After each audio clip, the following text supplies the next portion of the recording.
এতক্ষণ আলোচনা রাখলেন আপনাদের নওগাঁর সন্তান, ইসলামিক চিন্তাবিদ, মুফাসসিরে কোরআন জনাব মাওলানা হাফেজ মুআজ্জেম হোসেন, প্রতিষ্ঠাতা পরিচালক মক্কা ইন্টারন্যাশনাল হিফজুল কোরআন মাদ্রাসা, নজিপুর বাজার, নওগাঁ। আগামীকাল এখানে এশার পরে আসবেন যিনি, ইসলামিক চিন্তাবিদ, শিক্ষাবিদ, মুফাসসিরে কোরআন ডক্টর মাওলানা শাইখুল ইসলাম শাইখ, রংপুরের। আলোচনা রাখবেন মাওলানা হাবিবুর রহমান যুক্তিবাদী।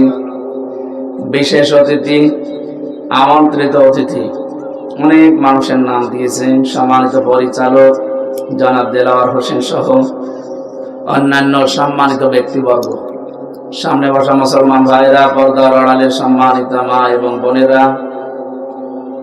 প্রাণপ্রিয় নওগাঁবাসী,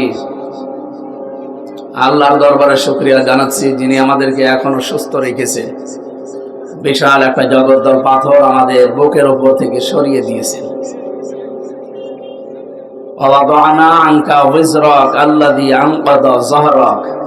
হে নবী, আমি আপনার পিঠ থেকে ওই বোঝা সরিয়ে দেইনি যেটা বাঁকা করে রেখেছিল আপনার পিঠকে। এটা ১৫০০ বছর আগের কথা। তখন চলছিল আইয়ামে জাহিলিয়াতের যুগ, যে আইয়ামে জাহিলিয়াতের বোঝা নবীর পিঠকে বাঁকা করে রেখেছিল।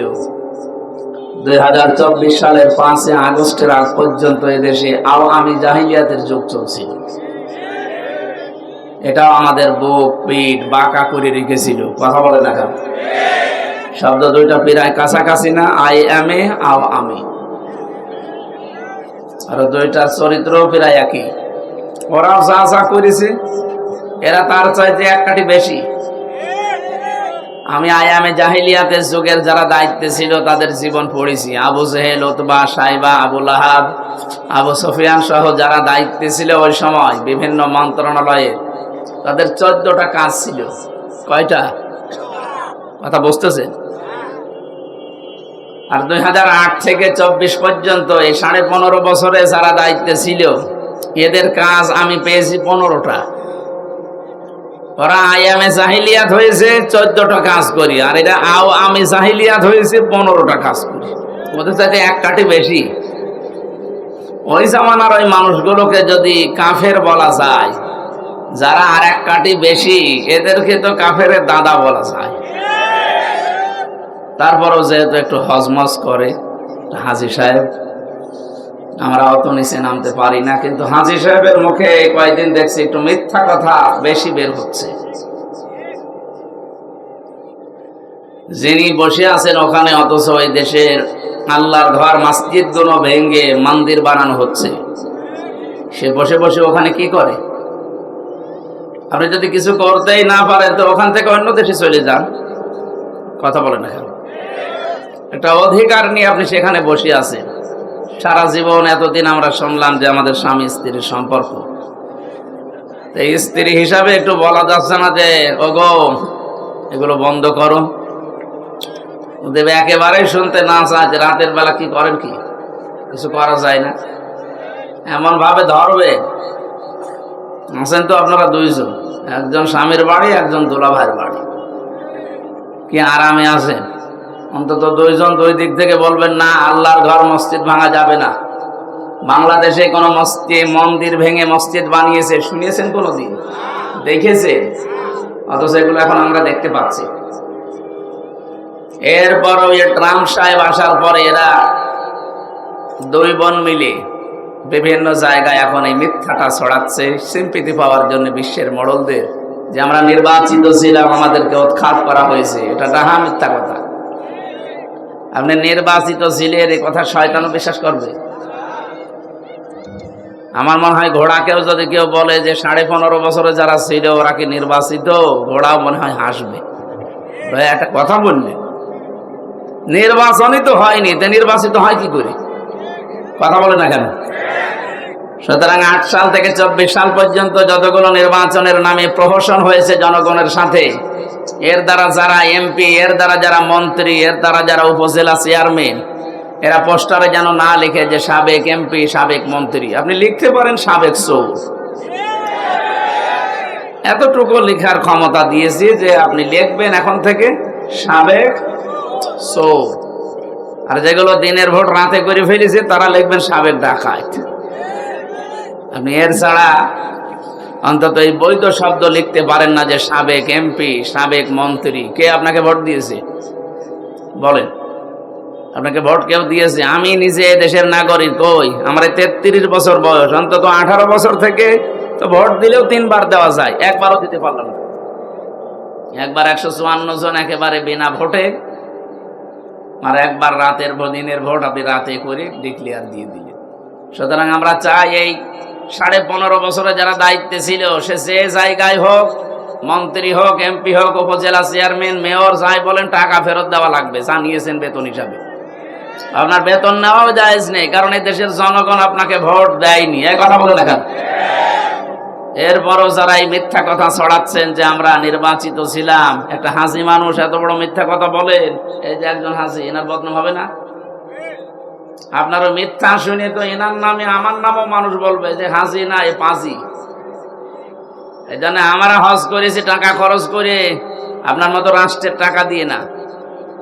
আপনি এমন কাজ করবেন না যেন আমাদের উপর আবার বদনাম আসে যে এ তো হাসি না, হাসি মানেই মিথ্যা কথা বলে, এমন হয় পাজি। কথা বুঝেন? আমরা একটু চেষ্টা চালাবো এরকম যেন কেউ মিথ্যা আর ছড়াতে পারে না। এই জন্য আজকে রায় হয়েছে, যারা পালিয়েছে, এই 2 বোন সহ যারাই পালিয়েছে এই দেশ থেকে অবৈধভাবে, এই মানুষগুলোর কোনো কথা আর প্রচার করা যাবে না। উস্কানিমূলক যেটা, বিদ্বেষমূলক যেটা, দেশের বিরুদ্ধে যায়।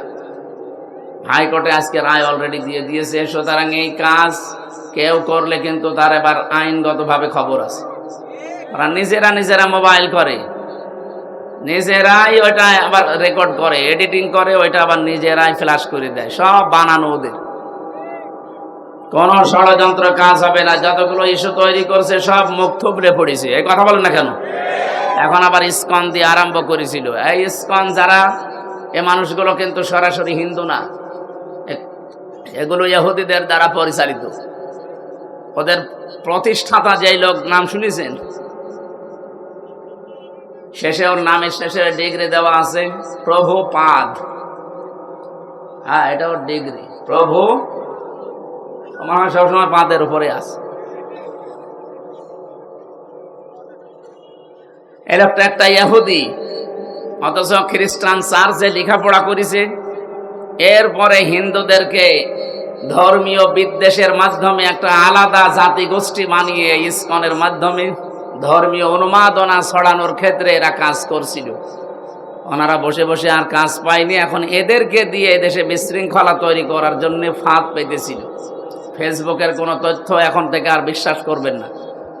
প্রভাকাণ্ডায় এবং যারা উশৃঙ্খল বক্তব্য দিয়ে এই দেশকে অস্থিতিশীল করতে চায়, তাদের ফাঁদে পা দেবেন না, তাহলে কিন্তু গোপালগঞ্জের ওই মানুষের মতো পেছনে হারিয়ে ফেলবে।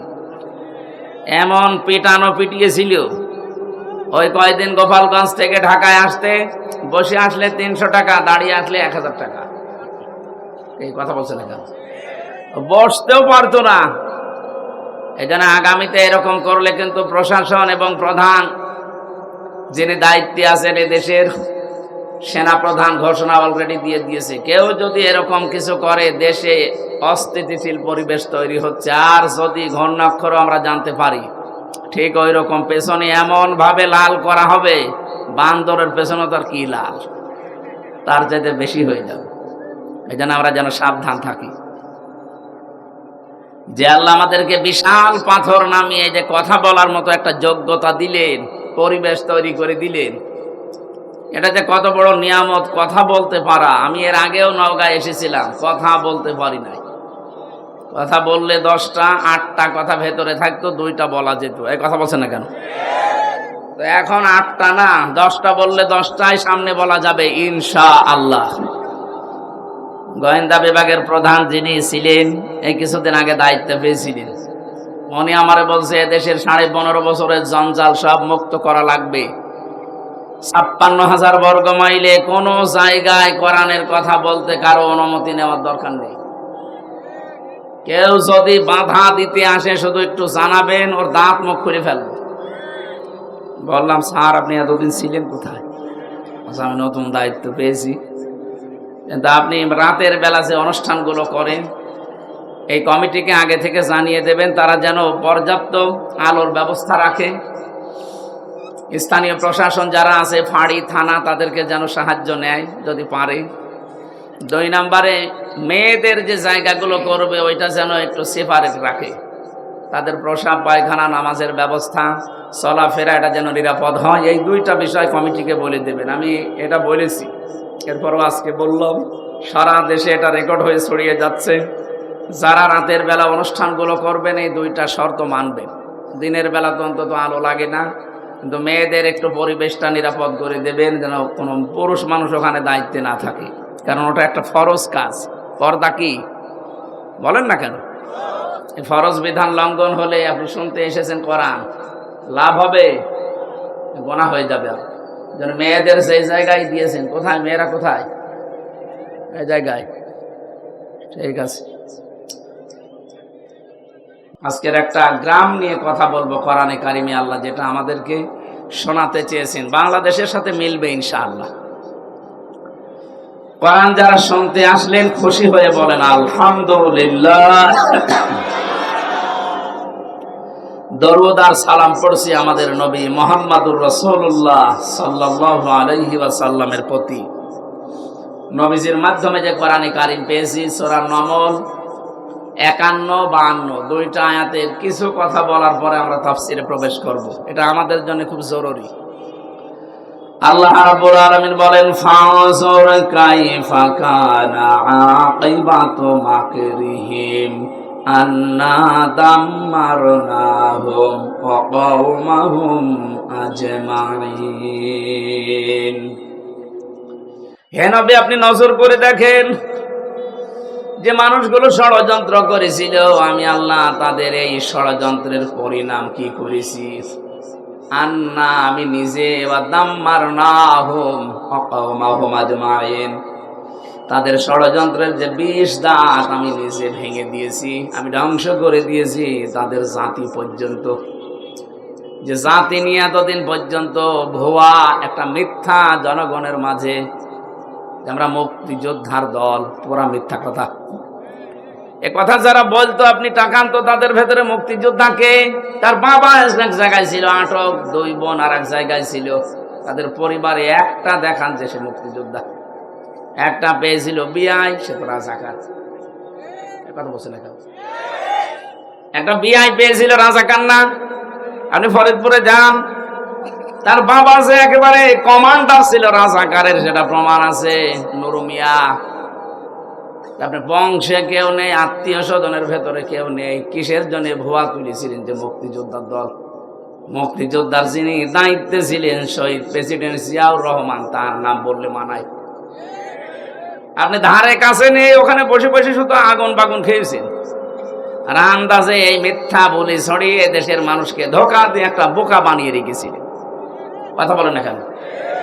এখন যারা বড় বড় নেতৃত্ব দিচ্ছে দেশে, বিএনপি বলেন, জামাত ইসলাম বলেন, তারা বলছেন আপনি একটা দেখান যে মুক্তিযোদ্ধার সময় আপনার দলের একটা লোকের ভূমিকা ছিল। এদের স্বাধীন হোক আপনারা চাননি। হ্যাঁ, ভারত থেকে মুক্ত হওয়ার জন্য ওই সময় দেশ 2 টুকরা হয়ে যায়, পাকিস্তান আর ভারত। ভারত ষড়যন্ত্র করে পরবর্তীতে পাকিস্তান থেকে আমাদেরকে আলাদা করে দেয়, কারণ আমাদের শক্তি যেন খর্ব হয়ে যায়। ওরা পাকিস্তান থেকে আমাদেরকে 1 টুকরা করে দিয়ে যদি ওরা বন্ধুত্বের দাবি করে, সারা জীবন নাকি ওরা আমাদের বন্ধু। ওরা আমাদের কি? ওরা আমাদের বন্ধু। ওরা নিজেরা বলে যে আমরা তোমাদেরকে আলাদা করে একটা আদি স্বাধীন রাষ্ট্র দিয়েছি, তা আমরা 7 সিস্টারের মাধ্যমে আপনাদেরকে আরো 6 ভাগ করে দিচ্ছি। আপনি 1 ভাগ করে যদি বন্ধুত্বের দাবি করেন, আমরা কয় ভাগ করছি? 6 ভাগ করে দেব, অসুবিধা নেই। আপনাদের বড় বন্ধু না আমরা?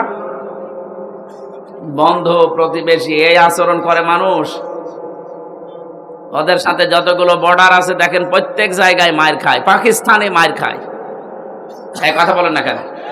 চীনে মার খায়, নেপালে মার খায়, মায়ানমারেও মার খাচ্ছে, ভুটানে মার খায়, আফগানিস্তানের একটা সরু গলি আছে ওদের দেশের সাথে, ওখানেও গেলে মার খায়। শুধু আমাদেরকে মারে। এই জন্য এই মায়ের খাওয়া আমাদের বন্ধ হয়ে গেছে, এখন বন্ধ হবে ইনশাআল্লাহ। দেখছেন না সবাই ঐক্যবদ্ধ হয়ে গেছে। আপনারা যত ঝামেলা করবেন এই দেশ তত মজবুত হবে ইনশাআল্লাহ। এদেশে আর দলমত থাকবে না। এদেশে এখন সবাই এক, আমরা সবাই মজলুম। কথা বলেন না কেন? যেন কিচ্ছু হয়নি, যারা যা করছে এ উস্কানিতে পা দেওয়া যাবে না। আলিফ, সাইফুল ইসলাম আলিফকে হত্যা করার পরে একটা ষড়যন্ত্রের জাল বিছিয়েছিল, দেখলো না এখানেও হালে পানি নেয়নি। এদেশের মানুষ এত সংযম, এত ধৈর্যের পরিচয় দিতে পারে। শুধু এরকম না, যত বিষয় সামনে আসবে কোনোটাই পা দেওয়া যাবে না। ধৈর্যের সাথে যদি মোকাবেলা করতে পারি না আমরা, আর এখন যেভাবে ঐক্যবদ্ধ হচ্ছে জাতি, আজকেও ডক্টর ইউনূস প্রত্যেক ধর্মের গুরু যারা তাদেরকে ডাক দিয়েছেন, প্রত্যেক ধর্মে, সে মুসলমান বলেন, হিন্দু বলেন, খ্রিস্টান বলেন, বৌদ্ধ বলেন, মুশরিক বলেন, যারাই আছে দেশে সবার গুরু যারা তাদেরকে ডাক দিয়ে ঐক্যবদ্ধ করার চেষ্টায় আছে। লোকটার মাথায় কিন্তু বুদ্ধি আছে, দেখিছে? এসে এক ঘুমকে দিয়েছিল, এখনো পর্যন্ত ওদের ঘুম আরাম হয়ে গেছে। বলেছিল বাংলাদেশ যদি শান্তিতে না থাকে, সেভেন সিস্টারও শান্তিতে থাকবে না।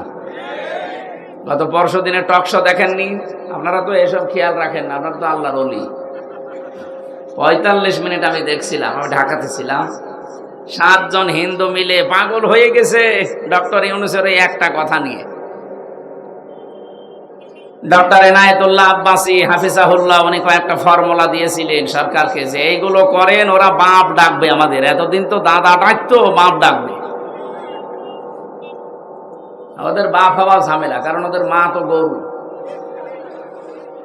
বাপ ডাকলে তো আরেক সমস্যা। ওদের মা যদি গরু হয় তাহলে বাপ হবে ওই জিনিস, যাদের আমাদেরকে বাপ ডেকে ফেলবে শেষ পর্যন্ত। পাকিস্তান থেকে শুধু চিনি এসেছে, এই পাগল হয়ে গেছে ওরা। তুরস্ক থেকে কিছু মাল আসতে আরম্ভ করেছে। চীন থেকে এখন এই বাণিজ্যিক সম্পর্ক বাড়ানোর জন্য বাংলাদেশ জামাত ইসলাম সহ বিএনপি সহ প্রায় 18 জন না 19 জন গেছে কয়েকদিন আগে, ফিরে এসেছে পরশুদিন। যে চুক্তিগুলো করে এসেছে শব্দ জানতে পারছে, ও শয়তানদের মাথা শেষ। মানে কেউ হইল কি? মধ্য এশিয়ার আশপাশে যতগুলো দেশ আছে সব দেশ যদি ভারত ছাড়া চলতে পারে, বাংলাদেশও চলতে পারবে ইনশাআল্লাহ। ওদের কোনো দরকার নেই। শুধু বাংলাদেশের এই 18 দল বাদ দিয়ে, না কয় দল যেন? 14 দল। এই 14 দল বাদ দিয়ে আমরা যারা আছি সবাই মাজলুম। সবাই কি? আর মাজলুমের কোনো দল নেই। এ দেশের জন্য আমরা সব এক। কথা বলেন না কেন? ভারতের সব জাতি মিলে যদি দেশের জন্য এক হয়ে যেতে পারে, ওরা অন্যায় করছে তারপরেও এক, আর আমরা ন্যায়ের পথে এক থাকতে পারবো না? মানে ওয়াতাসিমু বিহাবিলিল্লাহি জামিয়া, সবাই এক হও, এ নির্দেশ কার? এর ভেতরে যদি কেউ ফাটল ধরায়, বিভিন্ন ইস্যু তৈরি করে, বুঝবেন এটা জাতির বেঈমান। যাই হোক, এখনো পর্যন্ত অনেক ইসলামী নাম নিয়ে, অনেক আলেম ওলামা পীরের নাম নিয়ে জাতির ভেতরে এখন ফাটল ধরানোর চেষ্টায় আছে, যে না ওরা আকীদা ঠিক নেই, ও বিএনপির জিয়াকে মানে, ও জামাত ইসলামের মওদুদিকে মানে। এই সমস্ত কথা বলে অনেকে ফাটল ধরাবে, ওর দাঁত সামনাসামনি খুলে ফেলবে। এখন আমার দেশ থাকছে না, ও ফতোয়া দিচ্ছে কোন কার কি বিশ্বাস ঠিক নেই। ওগুলো আগে পরে, আগে আমার দরকারের দেশটা শান্ত করার। কথা বলেন না কেন? এই জন্য আমরাও আহ্বান জানাই আলেমদের পক্ষ থেকে, জাতীয় মসজিদের খতিব যিনি মুফতি আব্দুল মালিক সহ প্রত্যেকে জানাচ্ছে সরকারকে, আপনি ভারতের এই ব্যবসা বাণিজ্য সব বন্ধ করে দেন। আমদানি রপ্তানি সব বাইরে, বিশেষ করে চীন, পাকিস্তান, তুরস্ক, এদের সাথে আরম্ভ করেন, সৌদি আরবের সাথে। দেখেন ওরা পাগল হয়ে শেষে ছেলেকে বাপ ডাকবে। কারণ পৃথিবীতে সবচাইতে বেশি ভয় পায় মরণে হিন্দুরা।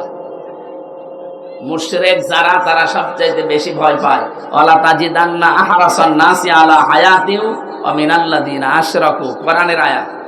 সূরা বাকারার ভেতরে আল্লাহ জানিয়েছেন, হে নবী, ওরা জীবনের প্রতি এত মায়া ওদের, ওদেরকে যদি বলেন 1000 বছর বেঁচে থাকবা, ওরা খুশিতে গদগদ বলবে আরো বাঁচতে চায়। তার মানে বেশি দিন বেঁচে থাকার আকাঙ্ক্ষা মুশরিকদের। কাদের বলেন? আমাদের যারা ঈমান আছে, আমাদের বেশি দিন বেঁচে থাকার আকাঙ্ক্ষা নেই। আমরা তাড়াতাড়ি যেতে পারলেই বাগানে যেতে পারি। বাগান মানে জান্নাত। বলেন বলেন। আল্লাহ রাব্বুল আলামিন বলেন, আল্লাযীনা তাতাওয়াফাহুমুল মালাইকাতু তাইয়িবিনা ইয়াকুলুনা সালামুন আলাইকুম উদখুলুল জান্নাতা বিমা কুনতুম তা'মালুন। বলেন আল্লাহু আকবার। সূরা নাহাল 14 নম্বর পারার 9 নম্বর পৃষ্ঠা 13 নম্বর লাইনের 32 নম্বর আয়াতে আছে, আপনি যখন মরণের বিছানায় আছাড় খেয়ে পড়বেন, ফেরেশতারা আসবে, বলবে আল্লাহর বান্দা জীবনটা পবিত্র করে রেখেছিলে এই ঝঞ্ঝা বিক্ষুব্ধ পৃথিবীতে, যেখানে সবাই গুনার কাজ পাল্লা দিয়ে করে, সেখানে নিজেকে বাঁচানোর জন্য, পবিত্র রাখার জন্য বহু চেষ্টা তুমি করেছিলে। এজন্য ফেরেশতারা আপনাকে অভয় জানাবে, বলবে ইয়াকুলুনা সালাম, শান্তি তোমার উপরে বর্ষিত হোক, উদখুলুল জান্নাতা, প্রবেশ করো আল্লাহর এই জান্নাতে, বিমা কুনতুম তা'মালুন, এতদিন যা করেছো তার পুরস্কার প্রতিদান আল্লাহ এইটা তোমাদের দিয়েছেন। এজন্য আমরা জীবনকে যারা পবিত্র রাখতে চাই, এই পৃথিবীতে এত গুনার লাইনগুলো খোলা আছে, স্রোতের মতো মানুষ গা ভাসিয়ে দিচ্ছে।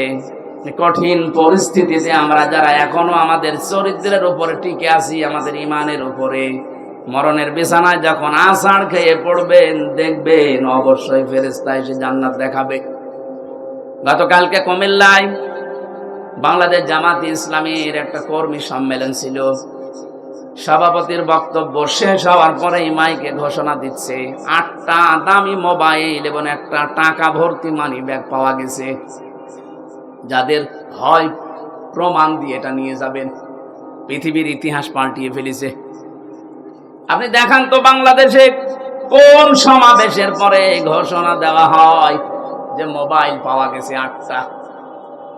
আমি তো আজ পর্যন্ত দেখা দূরের কথা শুনিও নাই। কথা বলে না, যারা গিয়েছিলেন মানুষ না, এদের ভেতরে লোভ নেই, লালসা নেই। জীবনটা এমন ভাবে তারা পবিত্র তৈরি করছে, এমন ভাবে চরিত্রকে অর্জন করছে, বানাচ্ছে, এগুলো পাওয়ার পরেও সে মানুষগুলো মানুষের হাতে পৌঁছিয়ে দেওয়ার জন্য ব্যস্ত। যারা হারানো জিনিস ফিরে পাওয়ার পরে যে মানুষগুলো ফেরত দিতে ব্যস্ত থাকে, এদের কাছে যদি আপনি এদেশের কোনো কিছুর দায়িত্ব দেন, 1 টাকাও এদিক ওদিকে হবে না। আমরা এরকম চরিত্রবান মানুষ চাই দেশে। কথা বলেন ঠিক কিনা? এগুলো যদি কেউ না করে তার পরিণাম কি হবে? ফাতিলকা বুয়ুতুহুম খাবিয়াতাম বিমা যালামু। এদিকে তাকান। যারা আরবি গ্রামার বোঝে, এখানে ফা দিলেন আল্লাহ বক্তব্য শুরু করার আগে। ফা 19টা অর্থে আসে। আল্লাহ যেন এভাবে কুদরতি আঙ্গুল দিয়ে দেখাচ্ছে, ফাতিলকা বুয়ুতুহুম, বাইতুনের বহুবচন বুয়ুত। আল্লাহ বলেন, হে নবী, এই সেই ঘর, এই সেই, ভালোভাবে মিলান, এই সেই ঘর, খাবিয়াতাম বিমা যালামু, আল্লাহ উজাড় গৃহ বানিয়ে দিয়েছেন, পরিত্যক্ত করে দিয়েছেন, জনশূন্য করে দিয়েছেন তাদের জুলুমের কারণে। আয়াতটা নাযিল হয়েছে 1500 বছর আগে। আয়াতের উদ্দেশ্য হযরত লূত নবী আলাইহিস সালামের জামানায় যারা সমকামী ছিল তাদের। এখন আমি আয়াতটা বাংলাদেশে 2024 সালের 5 আগস্টের সাথে মিলিয়ে দেখলাম, মিলিয়ে গেছে। আল্লাহ যেন হাত দিয়ে বাংলাদেশের দিকে ইশারা দিয়ে দেখাচ্ছে, জনগণ একটু দেখ, এই সেই ঘরগুলো, এই সেই জালেমদের ঘর, যেখানে বসে ওরা জুলুম করতো, ফোন দিয়ে আটতো, মানুষকে মিথ্যা মামলা দিয়ে, মিথ্যা সাক্ষী দিয়ে, জেলে দিয়ে আনন্দ করতো। এই সেই ঘরগুলো একটু তাকিয়ে দেখ। খাবিয়াতান, আমি উজাড় গৃহ বানিয়ে দিয়েছি, জনশূন্য করে দিয়েছি, পরিত্যক্ত করে দিয়েছি এই ঘরগুলো। এর প্রমাণ আমার কুষ্টিয়ার হানিফের বাড়ি। এমন সময় কারেন্ট গেল, কি করেন কি?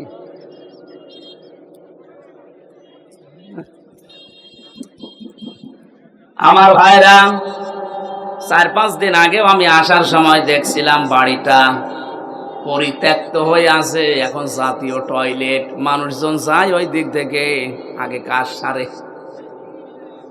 3 দিন আগের পেপার দেখলাম, এই যে ঢাকার যে বাড়িটা, এত দামি বাড়ি, মানুষ যেখানে গেলেই চুমা খায়। এই বাড়িটাও দেখলাম 4-5 জন একসাথে যে টয়লেট করছে, কেউ এদিকে কেউ এদিকে কেউ এদিকে, যার যেদিকে ইঞ্জিন যায় ওইদিকে। পরিত্যক্ত তো করেছে আল্লাহ, টয়লেট বানিয়ে দিয়েছে। এক কথা বলছে না কেন? আবু জেহেলের বাড়ি যেমন আন্তর্জাতিক টয়লেট, এই দেশের 630টা থানা, যেখানে যেখানে জুলুম হয়েছে, যে জালেমদের বাড়িতে অফিসে, প্রত্যেকটা বাড়ি আর অফিস আল্লাহ উজাড় গৃহ বানিয়ে দিয়েছে। কেন দিলেন? আল্লাহ পরের শব্দে জানিয়েছেন বিমা জলামো, তাদের জুলুমের কারণে। এখন আমাদের কি এখান থেকে? এর পরের শব্দে আল্লাহ আমাদের জন্য জানিয়েছেন। তারা আলেম আছেন, এবার দেখেন তো, ইন্না ফি যালিকা লাআয়াতাল লিকাওমিন ইয়ালামুন। আয়াতের মাঝে লাম আছে, লামে তাকিদ। আল্লাহ তাকিদ দিয়ে যারা জানাচ্ছেন, অবশ্যই এর ভেতরে শিক্ষা আছে যারা জ্ঞানী সম্প্রদায় তাদের জন্য। কি শিক্ষা? 15.5 বছরে ওদের শিকড় কত নিচে নেমেছিল বলেন তো। একটা পিয়ন থেকে শুরু করে সংসদ পর্যন্ত এমন কোন জায়গা ছিল না যেখানে ওদের লোক সেট করা ছিল না। এক কথা বলা লাগবে, প্রত্যেকটি জায়গায় এমন ভাবে তৈরি করে রেখেছিল 15.5 বছরে, একেবারে গভীর পর্যন্ত, পাতাল পর্যন্ত শিকড় গেড়ে ফেলেছিল। আল্লাহ বলেন শিকড় আমি উপড়িয়ে ফেলেছি। ফাকতি আদাবিরুল কওমিল্লাযিনা যালামু, জালেমদের শিকড় কেটে দেওয়া হয়েছে। কেটেছে কে? আরো জোরে বলেন। এই জনগণের মাধ্যমে আল্লাহ এমন শিকড় কেটে দিয়েছে। হে পৃথিবীর পরবর্তী যারা আসবে তারা শোনো, এখানে কিন্তু লা দিয়েছেন। ইন্না ফি যালিকা লাআয়াতাল লিকাওমিন ইয়ালামুন। পরবর্তী প্রজন্ম যারা আসবে তারাও যদি ক্ষমতায় বসো, সাবধান, জুলুম করবা না। তোমরাও যদি জালেম হয়ে যাও, তোমাদের বাড়ি ঘর এরকম পরিত্যক্ত করে দেব। আয়াত শোনার পরে যদি কেউ শিক্ষা না নেয়, তার কপাল পোড়া। এটা শুধু আল্লাহ আমার জন্য দিয়েছেন, তামাম দুনিয়ায় যারাই আছে মানুষ পদবাচ্চে তাদের জন্য। এই জন্য জুলুম করে যারা, আল্লাহ বলেন ওদেরকে একটু ছাড় দেন, হাসতে দেন। আজ ভারতের বুকে দেখা যাচ্ছে মুসলমানের মুরব্বী মানুষ ধরে, দাড়ি ধরে ওরা ছুরি দিয়ে দাড়ি কেটে দিচ্ছে। এই অত্যাচারের শেষ কোথায়?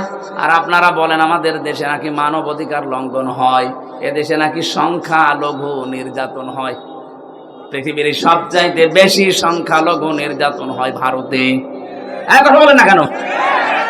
সবচাইতে বেশি নির্যাতন সংখ্যালঘু, এটা ভারতে হয়। এবং মানবাধিকার পর্যন্ত লঙ্ঘন এখন পৃথিবীতে সবচাইতে বেশি হয় ভারতে। ওরা খ্রিস্টান 2 জন মহিলাকে পর্যন্ত উলঙ্গ করে রাস্তায় হাঁটিয়েছে। খ্রিস্টান এখনো পর্যন্ত যদি ঘুমিয়ে থাকেন, না জেগে ওঠেন, কবে জাগবেন? আপনার মেয়ে, আপনার বউ, আপনার মাকে তারা উলঙ্গ করে রাস্তায় এখনো ঘোরাচ্ছে। কি ইতিহাসকে ভুলে গেছি আমরা? কিছুদিন আগের কথা না? তামাম দুনিয়ায় এখন 1 নাম্বার জাতি হিসাবে সবচাইতে বেশি মানুষ বাস করে খ্রিস্টান ধর্মে। তামাম দুনিয়াটাই ইহুদিদের দখলে, ওরা 2 জন মিলে ওরা দুনিয়া চালাচ্ছে। এই অবস্থায় যদি তাদের মাকে, তাদের মেয়েকে, তাদের বোনকে উলঙ্গ করে ভারতের বুকে ঘোরাতে পারে, হাঁটাতে পারে, তারা আর পারে নাকি? সুতরাং আপনারাও সতর্ক, সোচ্চার হন। তামাম দুনিয়া যদি এক হয়ে যায়, 120 কোটি হিন্দু ও মুখের ফু দিলে উড়ে যাবে। আমাদের এখানে এক সবচাইতে বড় শিক্ষা, আমরা যেন সামনে কারো উপরে জুলুম না করি। যে অপরাধ করেছে তার শাস্তি দেওয়া জায়েজ আছে। আল্লাহ বলেন ওদেরকে একটু হাসতে দেন, ওদেরকে ফুর্তি করতে দেন, অচিরে ওরা ওদের জালমে জুলুমের পরিণতি দেখতে পাবে। কিন্তু যারা জুলুম করবে না, ওয়াংজাই নাল্লাযীনা আমানু ওয়া কানু ইয়াত্তাকুন, আমি আল্লাহ নিজে বাঁচিয়ে দেব তাদেরকে, যাদের ভেতরে ঈমান থাকবে আর যাদের তাকওয়া থাকবে। এই মানুষগুলোকে বাঁচানোর দায়িত্ব কার? তাহলে আমার এতক্ষণ পর্যন্ত আলোচনার সারবস্তু এই, দুনিয়া সব একদিকে হয়ে যাক, আমাদের বাংলাদেশে এখন ঐক্যবদ্ধ হওয়া লাগবে। এটা এখন সবচাইতে বড় বিষয়। সত্যি যদি 18 কোটি মানুষ মায়ের পেটের মতো সিমেন্টেড হয়ে যেতে পারি, আল্লাহর কসম তামাম দুনিয়ায় একদিকে হলেও কিচ্ছু হবে না। এত শক্তি ঐক্যের। আল্লাহ এটা আমাদের বুঝে অনুধাবন করে যার যার জায়গা থেকে এটা মেনে চলার তৌফিক দেন, বলেন আমিন। আর আমরা যেন জালেম হয়ে না যাই। জালেম হলে আমাদের বাড়িও আল্লাহ এরকম হানিফের বাড়ির মতো পরিত্যক্ত করে দেবে। কথা বলে না কেন? শুধু কি হানিফের বাড়ি, সারা বাংলাদেশে যত জালেমের বাড়ি আপনি তাকান। এই নওগাঁ, আমি নাম নিলাম না, যাদেরকে দাপট ছিল দেখেছেন, কোথায় তারা? কই সে বক্র চেয়ারম্যান কই? আওয়াজ আসছে না খুঁজে। মজুমদার সাহেবকে দেখলাম শরীর টলাতে চলাতে যাচ্ছে, আর মানুষ ঘৃণা ভরে তার দিকে তাকাচ্ছে। আরে ভাই, জেলে তো আদালতে তো আমাদেরও নিয়ে গেছে, মানুষ দেখেছে আর কান্নাকাটি করেছে, আর ওদেরকে দেখলে মানুষ এখন পচা ডিম মারতেছে। কি দাপট ছিল তাদের! আল্লাহ সবগুলো মাটির সাথে মিশিয়ে দিয়েছেন। কর্নেল ফারুক খানকে দেখলাম নিজে চলতে পারে না, অন্যের সাহায্যে লাঠি নিয়ে চলছে। আপনারা জেলে যারা যাননি তারা বুঝবেন না, আমি নিজে জানি, 3 বছর ছিলাম জেলের ভেতরে। যদি সত্যি আরামে থাকতে চান, বাইরে থেকে আপনার টাকা পাঠানো লাগবে, নয়তো আপনি আরামে থাকতে পারবেন না। ওখানে কেউ কারো না। ওদের যে অবস্থান দেখলাম, ওদের টাকা পাঠাবে কে? কারণ যারা পাঠাবে তারাই তো পালিয়েছে। কথা বলে না কেন? কর্নেল ফারুক খান, সাধন চন্দ্র মজুমদারের যে অবস্থা শরীরের, নিজেরা তো কোনো কাজ করতে পারে না অন্যের সাহায্য ছাড়া। বাইরে থেকে যদি টাকা পাঠানো বন্ধ হয়ে যায়, ও ভেতরে যে অবস্থা, ও নিঃশ্বাস বন্ধ হয়ে মরে যাবে। কিচ্ছু করা লাগবে না, শুধু যোগাযোগ বিচ্ছিন্ন করে দেবে আমাদের মতো। আমরা তো কোরআন শরীফ পড়তে পারতাম, কোরআন নিয়ে ব্যস্ত থাকতাম, ও শয়তানরা তো কোরআনও পড়তে পারে না, এমনি মরে যাবে টেনশনে।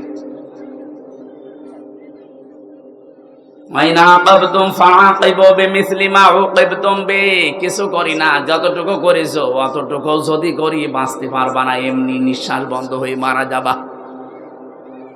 আমরা আবার বলছি আমরা যারা সামনে যাবো চেয়ারে, সে যেই হোক, আমরা যেন জালেম হয়ে না যাই। কথা বলে না কেন? জালেম হলে কিন্তু আপনার খবর আছে। সূরা নমলের 51, 52, 53 নাম্বার আয়াত দলিল, আপনাকে আল্লাহ পরিত্যক্ত করে দেবে। সে আল্লাহ এখন আর নেই, একটু মুরব্বী হয়ে গেছে, একটু চোখে কম দেখে। লা তাখুযুহু সিনাতুন ওয়ালা নাওম। আল্লাহ পাক বলেন, আমি ঘুমাই না, ঘুমের তন্দ্রা পর্যন্ত আমার আসে না, আমি ঝিমাইও না। আমি যদি ঝিমিয়ে যাই, তামাম পৃথিবী আমার সৃষ্টি জগৎকে দেখবে, একটার সাথে আর একটা ধাক্কা লেগে সব চোরমার হয়ে যাবে। এই জন্য আমি ঘুমাই না, এটা ঠিক রেখেছি। আমার ঝিমানিও আসে না, ঘুমের ভানও ধরি না।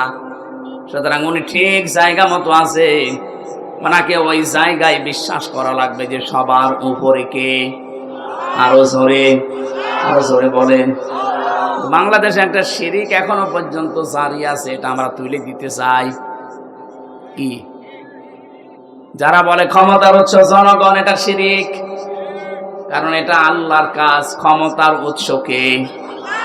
আপনি যদি মনে করেন আমারে বলছে, আমি আপনাকেই বলছি, কারণ আমি দেখতে পাচ্ছি আপনি কোরআনের চোখ লাগিয়ে যে আপনি জাহান্নামে যাচ্ছেন। যারা এই বিশ্বাস করেন ক্ষমতার উৎস জনগণ, এটা শিরিক। আর শিরিক করলে সেই লোকটা হয় মুশরিক। কথা বলেন না কেন? মুশরিকের জন্য আসল জায়গা জাহান্নাম। ইন্নাহু মাইয়ুশরিক বিল্লাহি ফাকাদ হারামাল্লাহু আলাইহিল জান্নাহ ওয়া মাওয়াহুন নার ওয়া মা লিয-যালিমিনা মিন আনসার। বলেন আল্লাহু আকবার। দুনিয়ায় আর যাই করেন সব আল্লাহ হয়তো মাফ করে দিতে পারে, তার সাথে যেগুলো, কিন্তু শিরিক যদি করেন আপনার মাপ নেই, আপনার জায়গা জাহান্নাম, যাওয়াই লাগবে। আপনার জন্য জান্নাত আল্লাহ হারাম করে দেয়। এই জন্য এই শিরিকে যারা আছেন যে ক্ষমতার উৎস জনগণ, ক্ষমতায় দিতে পারে জনগণ, এটা কিন্তু শিরিক চলছে। এই বিশ্বাস এখনই পাল্টাতে হবে। ক্ষমতার উৎস কে? বলেন না কেন? যাদের বিশ্বাস নেই এক্ষুনি পরিবর্তন হওয়া লাগবে। না কিসের কারণে আসলেন এখানে? আপনার রূপ দেখাতে এসেছেন, আপনার রূপের মতো রূপ আর এখানে কারণ নেই,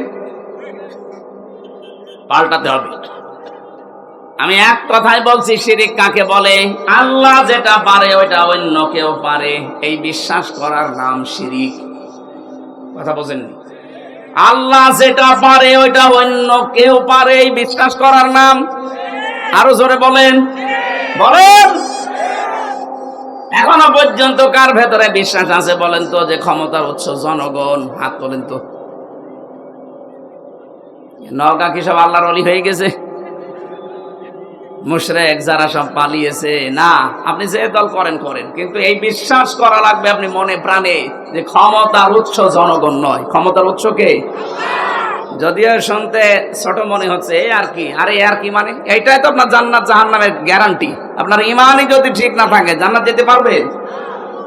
সুতরাং আশা করছি এটা যাদের বুঝে হোক না বুঝে হোক ভুলে আছেন, আপনি পাল্টিয়ে যাবেন। আমি সূরা নাহাল 14 নম্বর পারা 19 নম্বর পৃষ্ঠা প্রথম নম্বর লাইনের 112 নম্বর আয়াত, একটা আয়াত পড়েছি। লক্ষ লক্ষ হাদিসের একটা হাদিসের 4 ভাগের 1 ভাগ পড়েছি। দেখেন তো এই আয়াত আর এই হাদিসের ভেতরে কি আছে। আমার গলা বসে যাচ্ছে মানে, এই মাই গলা কি আওয়াজ কমে গেল কেন?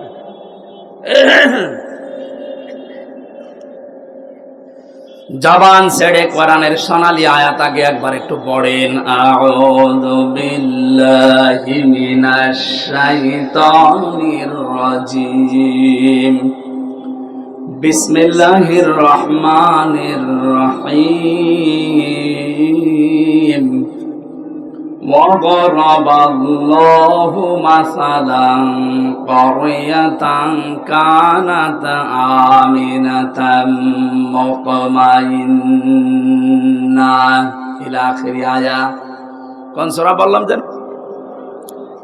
নাহাল। নাহাল বলেন। নাহাল মানে মৌমাছি। নাহাল মানে কি? মৌমাছির নামে আল্লাহ সূরা নাজিল করেছেন 7টা কারণে। 1 নাম্বার কারণ হচ্ছে এই পৃথিবীতে একবার মাত্র মৌমাছিকে আল্লাহ একটা আদেশ দিয়েছিলেন, ওয়াহা রাব্বুকা ইলান নাহলি আনিত্তাখিযি মিনাল জিবালি বুয়ুতাও ওয়া মিনাশ শাজারি ওয়া মিম্মা ইয়ারিশুন। রব্বুল আলামিন বলেন, মৌমাছির মধ্যে আমি একবার ওহী করেছিলাম যে 3টা জায়গায় বাসা বাঁধবা। কয় জায়গায়? 1 নম্বরে পাহাড়ে, 2 নম্বরে মানুষের ঘরের কার্নিশে, ছাদে, সালে, 3 নম্বরে গাছের ডালে।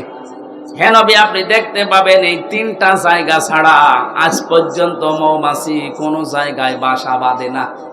কিয়ামত পর্যন্ত আল্লাহর এই একটা আদেশ মেনে চলবে। সুবহানাল্লাহ বলতে পারেন? ছোট্ট একটা প্রাণী আদেশ পেয়েছে কয়বার? আরো জোরে বলেন। একবার মাত্র আদেশ পেয়ে কিয়ামত পর্যন্ত এর উপরে তারা থাকবে। ওদের বাসা হয় দেখবেন পাহাড়ে। আমাদের দেশে তো পাওয়া যায় কম, এটা তামিলনাড়ুতে পাওয়া যায়, নেপালে বিশাল বিশাল পাহাড়। আমি তামিলনাড়ু দেখেছিলাম, বড় বড় পাহাড়ে ওখান থেকে মধু কেটে কেটে নিয়ে আসতেছে, কালো মধু। 2 নম্বরে আপনি গাছের ডালে দেখতে পাবেন। সুন্দরবনে যান, খুলনাতে দেখেন মধু কিভাবে হয় গাছের ডালে। 3 নম্বরে মানুষের ঘরের চালে, ছাদে, এই কার্নিশে, দেওয়ালে। একটা আদেশ পেয়ে যদি ওরা কিয়ামত পর্যন্ত এর উপরে অটুট থাকতে পারে, আমাদেরকে আল্লাহ একটা নয় কোরআনে 500 আদেশ দিয়েছেন। কয়টা বলেন বলেন? একটাও আপনি মানেন না। মৌমাছির চাইতেও আপনি নিকৃষ্ট হয়ে গেছেন। ওদের একটা আদেশ দিয়ে যদি কিয়ামত পর্যন্ত বিপরীত না হয়, ব্যত্যয় না ঘটে, কি করেন আপনি? আপনার বিবেক কি মরে গেছে? 500টা আদেশ পেলেন, একটাও মানেন না। সম্মানিত মা বোন যারা এসেছেন, আপনাদেরকে আল্লাহ যে আদেশ দিয়েছেন সবচাইতে বড় আদেশ আপনার জীবনের জন্য পর্দা। অথচ অধিকাংশ পরিবারে যেটা নফল নেই, মোবা হয়ে গেছে। পর্দা আছে শুধু টিভির পর্দা, আর জানালার পর্দা, আর দরজার পর্দা। ওদের যেখানে পর্দা থাকার দরকার ওখানে পর্দা নেই। কথা বলেন না কেন? মেয়ে লোক কিভাবে আওয়াজ করবে, কতটুকু জোরে আওয়াজ করে কথা বলবে এই আওয়াজ পর্যন্ত আল্লাহ কোড করে দিয়েছেন যে এই স্তরে তাদের আওয়াজ হবে এবং এইভাবে তারা কথা বলবে মানুষের সাথে। মেয়েরা যারা এসেছেন আপনাদেরকে আমি একটু শুধু ইঙ্গিত দিয়ে এটা দিয়ে সূরা আহজাব 22 নাম্বার পারা প্রথম নাম্বার পৃষ্ঠা 3 নাম্বার লাইনের 32 নাম্বার আয়াত তাফসীরে খাজিনের ভেতরে আছে। ইয়া নিসান নাবিয়্যি লাস্তুন্না কাআহাদিম মিনান নিসাই ইত্তাকাইতুন্না ফালা তাখদা'না বিল কওলি ফায়াতমা'আল্লাযী ফী কলবিহি মারাদু ওয়া কুলনা কাওলান মা'রুফা।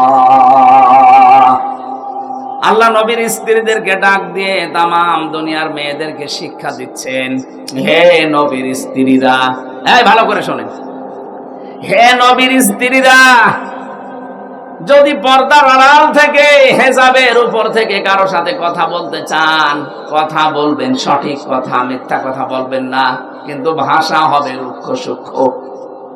এখানে কি পেলেন? নবীর স্ত্রীদেরকে আমরা উম্মতেরা মা বলে ডাকি। মায়ের সাথে সন্তান যত খারাপ হোক, খারাপ আচরণ বলতে জেনা এই পর্যায়ে যেতে পারে। যত খারাপ সন্তান হোক অন্তত মায়ের সাথে কল্পনাও করে না। অথচ আল্লাহ সেই মায়ের উদাহরণ দিয়ে বলছেন, মেয়েরা যদি বাইরে থেকে কারোর সাথে কথা বলতে চাও, কথা বলবা ঠিক কথা, মিথ্যা কথা বলা যাবে না, সে মোবাইলে হোক, ফোনে হোক, ফ্যাক্সে হোক। কিন্তু ভাষা করবা রুক্ষ সূক্ষ্ম, রাগা রাগা, এমন ভাষায় কথা বলবা ওই পার থেকে যে কল দিয়েছে ও যেন ভাবে আল্লাহ এ মানুষ না আজরাইল। কথা বলে না। 14 জন পুরুষের সাথে আপনি কথা বলতে পারেন মন খুলে। 14 জন, কয়জন বলেন না কেন? একজন আপনার বাবা, এটা ওই পাতানো বাবা না, আপন বাবা। 2 নাম্বার আপনার ভাই, এটা আপন ভাই। 3 নাম্বার আপনার ছেলে, এটা আপন ছেলে। অনেকে পাতানো ছেলের সাথে গল্প করে না, আপন ছেলে হওয়া লাগবে, আপন ভাইয়ের ছেলে, আপন বোনের ছেলে। এরকম 14 জন পুরুষের নাম আছে সূরা নিসায়। এই 14 জন পুরুষ বাদ দিয়ে পৃথিবীর কোন পুরুষের সাথে যদি কেউ মোবাইলে কথা বলতে চায়, সে যদি কাবা শরীফের ইমামও হয়, কথা বলবেন মিথ্যা কথা না, সত্য কথা, কিন্তু ভাষা হবে রাগ রাগ। যদি কল দিয়ে বলে কে আপনি, কে কারে চান, আপনার স্বামী কোথায়, গোসলে গেছে, বাইরে গেছে, কি চান, পরে কল দেবেন, এই বলে কেটে দেবেন। আর যদি শাবনুরের কণ্ঠে বিআই সাহেব বলে গল্প আরম্ভ করেন, 1 দিন 2 দিন 5 দিন 1 মাস পরে দেখবেন আপনাকে নিয়ে আল্লাহ রাস্তা চলে গেছে। কথা বলছেন না? এগুলো দেশে হচ্ছে না, বলেন।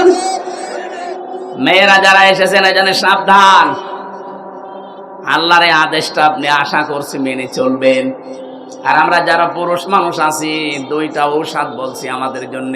অনেকে এখানে আছে নিজের বউ ভালো লাগে না, অন্যের বউ দেখলে কেমন যেন মন চলে যায়। জোরে বলেন সুবহানাল্লাহ, নাউযুবিল্লাহ। বহু আল্লাহর ওলি এখানে আছে, চেয়ারম্যান বিচার করতে করতে শেষ। এক কথা বলছেন না কেন? পরকীয়ার প্রেম বিচার করে না? এর বউ ওর সাথে, ওর বউ ওর সাথে, মনে হচ্ছে খালা তো ভাইয়ের সাথে বেড়াতে যাচ্ছে না। এখানে 2টা ঔষধ আল্লাহর নবী আমাদেরকে দিয়েছেন আল্লাহর কোরআনে কারিমে সূরা নূর 30 নাম্বার আয়াত। আমরা যারা আজ নিজের স্ত্রীকে আর ভালো লাগে না, বলে এক জিনিস আর কতদিন, ওই মহিলাও যদি বলে এক জিনিস আর কতদিন, এক কথা বলছে না কেন? আর এই রোগের জন্য শয়তান দায়ী, ও আমাদেরকে ওয়াসওয়াসা দেয়। এটার জন্য বাঁচতে হলে কয়েকটা বিষয়, বিশেষ করে 2টা ঔষধ এখন থেকে খাওয়া লাগবে, একটা হোমিওপ্যাথি, একটা অ্যালোপ্যাথি। হ্যাঁ, কোরআনে কারিমে সূরা নূর কত নাম্বার আয়াত বললাম? 30। বলেন বলেন। যেহেতু দলিলগুলো লম্বা করা যাচ্ছে না, আপনি বাড়ি যেয়ে মিলিয়ে নেবেন। রব্বুল আলামিন বলেন, ওয়াকুল লিল মুমিনিনা ইয়াগুযু মিন আবসারিহিম ওয়া ইয়াহফাযু ফুরুজাহুম যালিকা আযকা লাহুম ইন্নাল্লাহা খাবীরুম বিমা ইয়াসনাউন। আমি সহ যত মানুষ এখানে পুরুষ আছি, সে যে বয়সের হোক, আমাদের এই দুইটা ঔষধ লাগবে যদি চরিত্র হেফাজত করতে হয়। কথা বলে না কেন? আল্লাহ বলেন মুমিন পুরুষেরা, আপনি বলেন তাদেরকে তারা যেন পরনারী দেখলেই চোখ নিম্নগামী করে রাখে, 2 নম্বরে লজ্জা স্থানের হেফাজত করে। সত্যি যাদেরকে শয়তান ওয়াসওয়াসা দিয়ে ধোঁকা দিয়ে যে পুরা পরিবেশটা পরিবারটা ধ্বংস করে ফেলছে, যারা পরকীয়া প্রেমের দিকে ঝুঁকে পড়েছেন, যারা বিবাহিত কোনো স্ত্রীর সাথে লাইনে আছেন, এমনি যদি আপনার বিয়ে করতে মন চায়, অবিবাহিত কোনো কারোর সাথে কথা বলে আপনি ঠিক করে ফেলেন, কিন্তু বিবাহিত কোনো মহিলার সাথে লাইন করলে আপনার দুনিয়াও শেষ, আখেরাতও শেষ। 1 নম্বরে আপনি তার স্বামী যদি বৈধভাবে তালাক না দেয়, আপনি জীবনও তারে বিয়ে করতে পারবেন না, বা 2 নম্বরে তারে ছাড়া আপনি বাঁচতেও পারবেন না, কষ্টে মরবেন। এরকম পরকীয়া প্রেম অন্যের স্ত্রীর সাথে চালিয়ে যাচ্ছে আল্লাহর নাম নিয়ে, এখানে নেই? কারা কারা আছেন হাত তোলেন তো। এই এলাকায় মনে হয় এগুলো চলে না, কারণ শরীর চলে না, এরা করবে কি? যদি কেউ এরকম কোন গোনায় থাকেন, এটা কিন্তু সগীরা না, কবিরা গুনাহ। বিশেষ করে নিজের পাশের প্রতিবেশীর স্ত্রীর সাথে, ভাবির সাথে যারা লাইন করেছেন, সে যেভাবেই হোক এই মুহূর্তে তাওবা করে থেমে যান ওখানে, যে না ব্রেক। কারণ ওর তো স্বামী আছে, আপনি জীবনও বিয়ে করতে পারবেন না তার সাথে যতদিন ওর স্বামী বৈধভাবে তালাক না দেবে। আবার তারে ছাড়া আপনি থাকতেও পারবেন না, আপনার কষ্ট হবে। এই জন্য আপনাকে আমি বাঁচার জন্য বলছি, লাইনটা কেটে দিন। এখনই ওদের মোবাইল নাম্বার ডিলিট করা লাগবে। যাদের অন্য জায়গায় লাইন আছে, মোবাইল নাম্বার এক্ষুনি ডিলিট করে দেবেন। সে হোয়াটসঅ্যাপ হোক, ইমোতে হোক, মেসেঞ্জারে হোক, আর নাম্বারে হোক, এক্ষুনি ডিলিট করা লাগবে। কারা কারা এগুলো করবেন হাত তোলেন তো। কোন এলাকায় বাস দিয়েছেন? শব্দ বলি বসে আছে। আলহামদুলিল্লাহ। সম্মানিত মা বোনেরা, আপনার এই স্বামীরা এ মানুষ না, এসব ফেরেশতা। এরা এক নারীতে আসক্ত। আলহামদুলিল্লাহ। এই ঔষধ মনে হয় আপনারা খাচ্ছেন। 14 জন নারী বাদ দিয়ে আপনার এই চক্ষুকে নিম্নগামী করে রাখা লাগবে, যত সুন্দরী যত পরিমণি সামনে আসুক না কেন। 14 জন। নিজের আপন মা, নিজের আপন বোন, আপন খালা, আপন ফুফু, নিজের আপন মেয়ে, পুত্রবধূ, এরকম 14 জন মহিলা বাদ দিয়ে যারা সামনে আসবে না, ওইটা আমার জন্য আর দেখা যায় না। সঙ্গে সঙ্গে চোখ নিম্নগামী করা লাগবে, এটা আল্লাহর নির্দেশ। 2 নম্বরে লজ্জা স্থানের হেফাজত করা লাগবে। ভারত বহু চেষ্টা চালিয়েছিল, পিন আপ করা পত্রিকা, আকাশ সংস্কৃতির নামে বিভিন্ন উলঙ্গ অর্ধ উলঙ্গ ছবি, সিনেমা থিয়েটার দিয়ে আমাদের লজ্জা স্থান যেন ধ্বংস হয়ে যায়, পারে নাই। কথা বলেন না কেন? হাজার হাজার লক্ষ লক্ষ ওয়েবসাইট থেকে বিভিন্ন কন্টেন্ট, এখন যিনি তথ্যর দায়িত্বে আছে নাহিদ ইসলাম, উনি সরিয়ে ফেলার চেষ্টায় আছে। ছোট মানুষ তো একা একা আর কি করবে? যারা আছি আমরা নিজেরা সচেতন হব। বাইরে দেখা যেটা জায়েজ নেই, মোবাইলে কম্পিউটারে ওটা দেখা জায়েজ নেই। এ কথা বলছে না? যখনই আসবে সামনে মনে করবেন না আল্লাহ আমাকে দেখছে, ফেরেশতারা লিখছে, আজরাইল পেছনে দাঁড়িয়ে আছে, যে কোনো সময় আমাকে ধরতে পারে। এই 3টা জিনিস যদি সামনে থাকে, যত রকমের মন আপনার যেদিকে যাক, আপনাকে ফিরিয়ে রাখতে পারবে ইনশাআল্লাহ। কিন্তু আপনার মনটা শক্ত করা লাগবে। আপনি যদি মনের উপরে কন্ট্রোল আনতে না পারেন না, আপনাকে এই উলঙ্গ ছবি, সিনেমা থিয়েটার থেকে আপনাকে কেউ বাঁচাতে পারবে না। হয়তো আপনার মায়ের ভয়ে, চেয়ারম্যানের ভয়ে সামনাসামনি করলেন না, কিন্তু গোপনে এমন জায়গা আছে যেখানে বাধা দেওয়া আল্লাহ ছাড়া আর কেউ নেই। কথা বলে না কেন? আমি সহ যারা এসেছি, আমাদের চরিত্রকে যদি পবিত্র রাখতে হয়, পরিষ্কার করা লাগে, নিরাপদ করতে হয় চরিত্র। অবশ্যই যেটা সামনে দেখা যায় যাচ্ছে, এটা মোবাইলে দেখা যায় যাচ্ছে। যেটা সামনে দেখা যায় নেই, নিজে দেখলে আনন্দ পান, আর অন্য কেউ দেখলে আপনার লজ্জা লাগে, এই মুহূর্তে ওইটা ডিলিট করে দিন, নয়তো আপনার কবিরা গুনাহ হচ্ছে অল টাইম। এরকম জিনিস মোবাইলে নেই। আমি কথা বোঝাতে পেরেছি? নিজে দেখলে আনন্দ লাগে, অন্য কেউ দেখলে আপনি লজ্জা পান। এমন কোন কন্টেন্ট, এমন কোন সিন, সিনারি, নাচ গান হোক, সিনেমা হোক, যদি থাকে এক্ষুনি ভাই ডিলিট করা লাগবে। ভাই, এই মাহফিল শুধু শুনতে আসে না, এখন যদি লজ্জাও পান মোবাইল বের করতে, বাড়ি যাওয়ার আগেই ডিলিট করে দেবেন। কারা কারা করবেন হাত তোলেন। আপনার বাটন মোবাইল আপনি হাত তুলেছেন কোন কারণে? হ্যাঁ, আপনার ও ছাতায় কি আছে? আলহামদুলিল্লাহ, এ মুরব্বীর মোবাইলই নেই, সবসময় আল্লাহ রসুল নিয়ে আসে, ওর মোবাইলই নেই। আলহামদুলিল্লাহ। এবার আসেন আমরা সেই গ্রামের দিকে যাই। মৌমাছিকে একটা আদেশ পেয়ে যদি ওরা ব্যত্যয় না ঘটায়, সারা জীবন পালন করে। আমাদের আল্লাহ আদেশ দিয়েছেন কয়টা? 500। কত বলেন বলেন? একটা এবার চলছে। অবরাবাল্লাহু মাসালান ক্বরিয়াতান কানাত আমিনাতাম মুতমাইন্না। আল্লাহ বলেন, আমি উদাহরণ দিলাম, দৃষ্টান্ত দিলাম একটা গ্রামের। তাফসিরে গ্রামের নাম মক্কা শরীফ লেখা আছে। মক্কা কি? মক্কার নাম লেখা আছে বাক্কা। এই গ্রামের উদাহরণ আল্লাহ দিয়েছেন। আজকের সাবজেক্ট হচ্ছে পৃথিবীতে যে ধরনের গোনা করবে, ওই গোনাটা আল্লাহ তুলে নেবে, নিয়ে ওই ধরনের আযাব আল্লাহ তার উপরে পাঠাবে। আমি বোঝাতে পারিনি? আপনি যে ধরনের অপরাধ করবেন, এই অপরাধটা আল্লাহ তুলে নেবে, আবার ওইটাই আপনাকে শাস্তি গজব আকারে পাঠাবে আপনার প্রতি। এই জন্য আমরা এমন কোন গোনার কাজ যেন না করি যে ওইটা উঠেছে আবার আমার উপরে উল্টা নাজিল হয়। যেদিন মেরাজে যাচ্ছিলেন নবী, যেটা ইবনে কাসিরে আছে, বিশ্ব নবী বলেন, জিবরাইলের সাথে যখন যাচ্ছিলাম, হঠাৎ দেখি আকাশ থেকে পিপিলিকার মতো কি নামতেছে, কালো কালো, জমিন থেকে কি যেন উঠতেছে। ডাক দিয়া বললাম, ইয়া আখি জিবরাইল, হে ভাই জিবরাইল, এগুলো কি ওঠে আর কি নামে? ফেরেশতা বলে, হে রাসূল, এগুলো আপনার উম্মতের গোনা, পাপ, এগুলো উঠতেছে।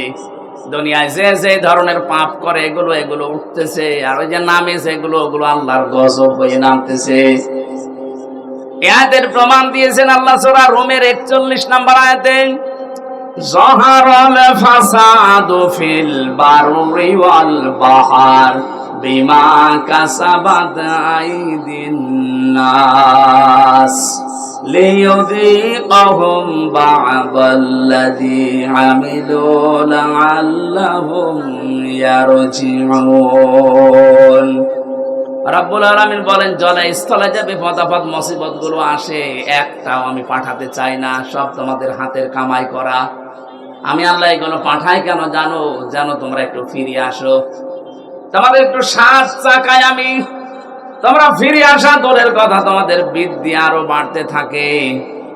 আমা সাবাকুম মিন মুসিবাতিন ফাবিমা কাসাবাত আইদিকুম ওয়া ইয়াফু আন কাসীর। সূরা শুরা 30 নম্বর আয়াতে আল্লাহ জানিয়েছেন, যত অপরাধ করো সবগুলোর শাস্তি যদি আমি আল্লাহ দুনিয়ায় পাঠাতাম, শ্বাস ফেলার সময় পেতে না, অধিকাংশই তো মাফ করে দেই। অল্প কিছু কিছু আযাব গজব তোমাদের কাছে আসে, এগুলো তোমাদের হাতের কামাই করা পাপের ফসল। আল্লাহ এই গ্রামের উদাহরণটা দিয়েছেন এই কারণে, এমন একটা নিরাপদ শহর ছিল, সেখানে মানুষ নিশ্চিন্তে এবং নিরাপদে বাস করত। আপনি দেখেন এই দেশের সাথে না, মানুষ ওঠাউঠি করেন, কি সমস্যা? কি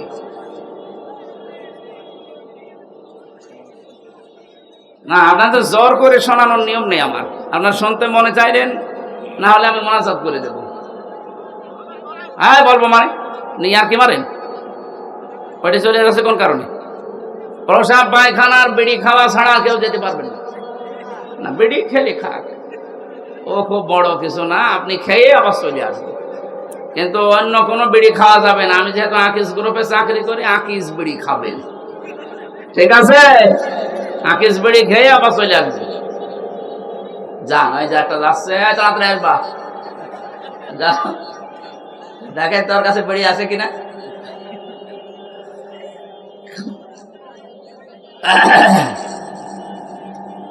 নওগাঁবাসী, আমি যেটা বোঝাতে চাচ্ছিলাম, 1947 সালের দিকে আপনি তাকান, এ দেশটা একটা নিরাপদ জায়গায় কিন্তু ছিল। আল্লাহ পাক বলেন, কানাত আমিনাতাম মুতমাইন্নাতান, দুইটা জিনিস সেই জায়গায় সেই দেশে ছিল। এক নম্বরে আমিনা তার নিরাপদ, দুই নম্বরে মতমাইন্না তার নিশ্চিন্ত। ওখানে বাস করে মানুষ নিরাপদ এবং নিশ্চিন্তে। হঠাৎ বিশ্বের একটা ষড়যন্ত্র ধাক্কা লেগে 47 সালে আমাদের সাথে ভাগ হয়ে গেল। আমার দাদারা কথা বলে না কেন? এরপর থেকে এই যে আরম্ভ হয়েছে পাকিস্তান, ওরা এক পেটে করে খুব চালিয়েছিল। ওদের ভেতরেও শয়তান ভর করে শেষ পর্যন্ত জুলুম নির্যাতন ওরা বাড়িয়ে দিয়েছে। আল্লাহ রাব্বুল আলামিন 71 সালে আমাদের দেশটাকে অনেকগুলো জীবনের ইজ্জতের মাধ্যমে দেশটা আমাদের দিলেন। রাব্বুল আলামিন বলেন ইয়াতি হারিজকুহা রাবাদাম মিন কুল্লি মাকান। তাদের কাছে রিজিক আসতো, জীবন উপকরণ আসতো বিভিন্ন সাইড দিয়ে। এখানে আমি সাইডের কথা তাফসিরে পেয়েছি, ইয়েমেন, সিরিয়া, আশপাশে যে দেশগুলো আছে ওখান থেকে আল্লাহ ব্যবসায়িক মাধ্যমে বিভিন্ন কায়দায় তাদের কাছে মাল, জীবন উপকরণ বলতে যা লাগে সব পাঠাতেন রিজিক হিসাবে। আমাদের কাছেও বেশ আসছিল সারা বিশ্বের 257টা রাষ্ট্র এখন পৃথিবীতে। 47-এর আগের ইতিহাস একটু পড়ে এনে দেশটা কিন্তু ভালোই চলছিল। ফাঁকা ফারাত বিআনউমিল্লাহ, আল্লাহ বলেন ওরা যখন আমার নিয়ামতের সাথে কুফরি করলো। এখানে নিয়ামতের দুইটা বর্ণনা আছে। এক নম্বরে আসল নিয়ামত হচ্ছে আল্লাহর বিধান, দুই নম্বরের নিয়ামতের নাম মুহাম্মাদুর রাসূলুল্লাহ। ওরা যখন বিভিন্ন উপকরণ রিজিক পাওয়ার পরও আমার পাঠানো বিধান এবং আমার রাসূলের সাথে কুফরি করা আরম্ভ করেছে, আমি আল্লাহ তাদের পোশাক পরিয়ে দিয়েছি মজা চাকানোর জন্য। লিবাসান জুই ওয়াল খাউফি, এক নম্বরে ক্ষুধা দারিদ্রে, দুই নম্বরে ভয়। এই যে দুর্ভিক্ষের পোশাক, ক্ষুধার পোশাক এবং ভয়ের পোশাক পরিয়েছিলাম, বিমা কানু ইয়াসনাউন, তারা যা করতো এর কারণে। এবার আসেন আমরা এই দেশের সাথে আজটা মিলে, এটা তো মক্কা শরীফের সাথে।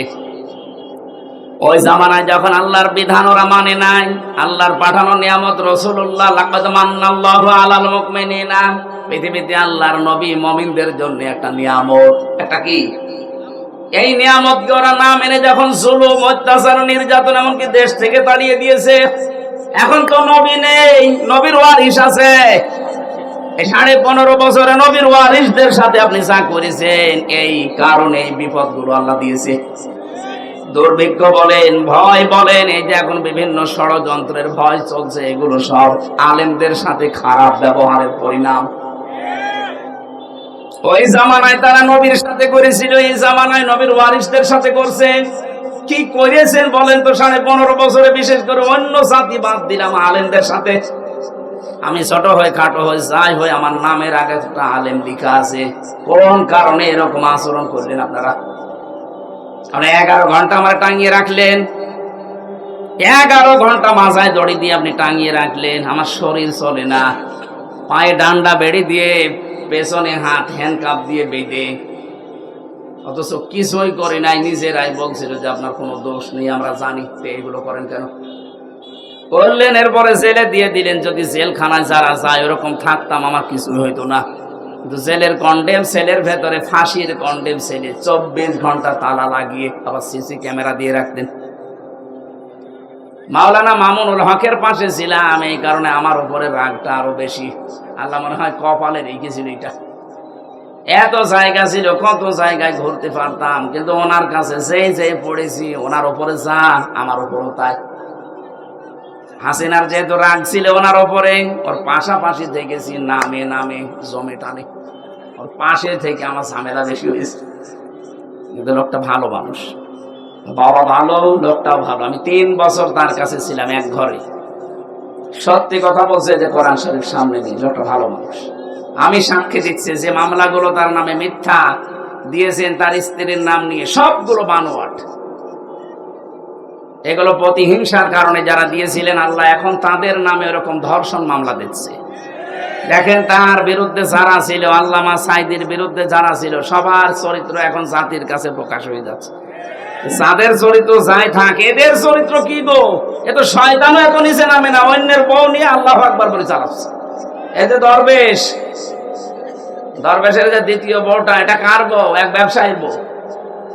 একটা স্বামী যদি ভালোভাবে কোন স্ত্রীকে তালাক না দেয়, কেউ যদি জোর করে কারো বউ নিয়ে সংসার করে, যতদিন সংসার করবে জেনা করবে।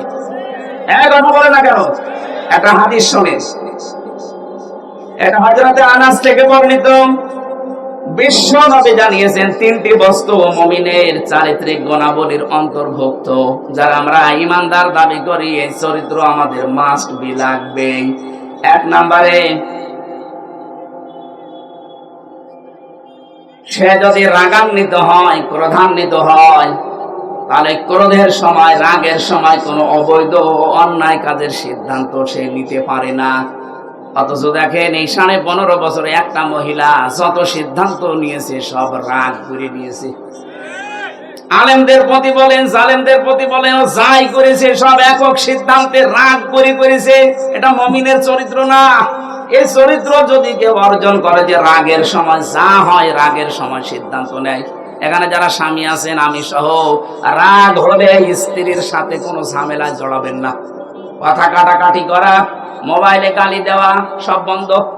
দরকারে মোবাইলের সিম বন্ধ করে রাখবেন। 24 ঘন্টা এভাবে পার করেন, শয়তান আপনার থেকে ধোঁকা সরিয়ে নেবে। কিন্তু রাগের সময় শয়তান কিন্তু ধোঁকা দিয়ে বোকা বানিয়ে ফেলে। কথা বলে না কেন? উনি এসে এক সিদ্ধান্ত এককভাবে নিয়েছেন এই 15.5 বছর, আর আলেমদের প্রতি যে সিদ্ধান্ত নিয়েছেন সবগুলো রাগ করে। 2 নম্বরে, যখন সে খুশি হয় তখন সে খুশি হয়ে তাকে হকের সীমা লঙ্ঘন সে করতে পারে না। আজ আমরা যারা বিজয় পেয়ে আনন্দে আছি, খুশি আছি, আমরা যেন হকের যে সীমানা এটা পাল্টিয়ে না ফেলি। আগস্টের 5 তারিখের পর থেকে অনেকে খুশির ঠেলায় আনন্দে চাঁদাবাজি আরম্ভ করেছে। কথা বোঝে? আন্দাজে ঠিক বলে। খুশি হয়েছেন, কিন্তু হকের সীমা লঙ্ঘন করা যাবে না। হ্যাঁ, আপনি অত্যাচারিত হয়েছিলেন, ঠিক আছে, কিন্তু ওটা তো আপনি আল্লাহর উপরে ছেড়ে দিয়েছেন। 3 নম্বরে, অপরের জিনিস তার উপর আপনার কোনো অধিকার নেই, ক্ষমতা থাকা সত্ত্বেও সেখানে হস্তক্ষেপ করা যাবে না। বাইহাকি শরীফের হাদিস। অন্যের বউ, এটা কি আপনার অধিকার আছে? কথা বলে না কেন? অথচ দরবেশ অন্যের একজন বউ ওকে টক শোতে ডাক দিয়েছিল। ওর নিজের কোনো অধিকার নেই, কিন্তু ক্ষমতা খাটিয়ে তার বউকে জোর করে নিয়ে আল্লাহর রাস্তায় সংসার করছে। এরকম বহু মানুষের চরিত্র এখন ধরা পড়ছে। কথা বলেন না কেন? এই যে মুমিনের ভেতরে 3টা গুণ থাকতে পারে না। আল্লাহ আমাদেরকে যেন এই হাদিসটা মেনে চলার তৌফিক দেন, বলেন আমিন। রাগের সময় সিদ্ধান্ত নেবেন না, কোন বিষয় পেয়ে খুশি হলে সীমা লঙ্ঘন করবেন না। 3 নম্বরে, যার উপর আপনার অধিকার নেই এটা জোর করে ক্ষমতা খাটিয়ে অধিকার আদায় করবেন না। আল্লাহ রাব্বুল আলামিন বলেন, আমার নবীর উপরে, আমার বিধানের উপরে ওই মানুষগুলো হস্তক্ষেপ করেছিল, কুফরি করেছিল। ফাকা ফারাত বিআনউমিল্লাহ। এই জন্য এমন পোশাক তাদেরকে পরিয়ে দিয়েছি, মশা চাকাতে, লিবাসাল জুই ওয়াল খাউফি। 1 নম্বরে ক্ষুধার পোশাক, 2 নম্বরে ভয়ের পোশাক। তাফসিরে ইবনে কাসিরের ভেতরে 2টা শব্দের খুব ব্যাখ্যা, প্রায় 27টা ব্যাখ্যা দেওয়া আছে। আমাদের যতটুকু সময় নিয়েছিলাম, আমার মনে হয় সময় কভার করবে না। রাতের বেলা কোথায় আছে? হ্যাঁ, নওগাঁ আছে রাতের বেলা। এখান থেকে কয় কিলো হবে? এই আয়াতের পরবর্তী যে শব্দগুলো, লিবাসাল জুর ওয়াল খাউফ, এই 2টা শব্দের ব্যাখ্যা করব। যদি ওখানে আমি রাত কয়টায় ঢুকবো? 8টায়। আমি 8টায় উঠবো নওগাঁয়। সময় যদি পান ওখানে যান। আজকের মতো আর বলছি না। আমিন, আল্লাহুম্মা আমিন। লা ইলাহা ইল্লা আনতা সুবহানাকা ইন্নী কুনতু মিনাজ জালিমিন। ও মাবুদ, যেভাবে আরম্ভ করেছিলাম, আমরা যদি এখনো 2-3 ঘন্টা বলতাম কেউ চলে যেত না। কোরআনে কারীম শোনার জন্য মানুষগুলো এত পাগল।